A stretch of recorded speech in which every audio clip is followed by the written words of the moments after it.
with enhanced in robotic space, but these are all connected to the net by Wi-Fi, right? So there's no reason they couldn't synergize together to form some yet different kind of mind that occupies both Google's search database and a host of different robots of different kinds around the world. I mean, then when you get into what other people are working on with brain implants, I mean, this same thing can be what you mentally query for information using your brain implant.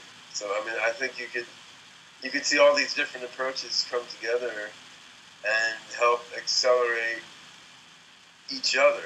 Exactly how long that takes to happen, is that 5 years or 20 years from now, is difficult to say. I'm pretty sure it's not 100 years from now, though. I mean, I tend to buy the overall Kurzweilian, Vingian timeline that by the middle of this century, humans are not going to be the sharpest pencils in the pack anymore.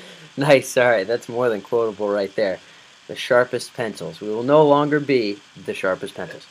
And on that topic too, just because I know that how long you've been immersed in this field, AI being a major focus for a long time, as you had mentioned, but you've been sort of involved in and more than dabbling in, certainly more than dabbling in, a number of other sort of what we call emerging technology or kind of transhuman, riding that transhuman line kind of technology projects or related projects. And you had mentioned with OpenCog the goal of kind of being that first step beyond humanity in many regards. And that's a big topic that I talk about here on Sentient Potential is with all the various technologies that are in development now, what do you see as sort of the things that you're keeping your eye on in terms of that initial transition beyond human potential, whether it be biotech, gene therapy type things, whether you see it as AI period, a lot of the brain-machine interface stuff is getting a little bit more intense these days.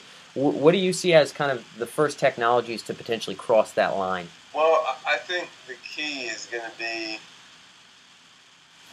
an increase in intelligence. I mean, there are many fantastic technologies out there. I'm really psyched to see what happens with quantum computing, with nanotechnology. I mean, life extension is of great personal interest because I don't want to be dead. So, I mean, there's a lot of interesting things in development around the world, and the ones that are most likely to make us blast off to a whole new level, these are things that increase the amount of intelligence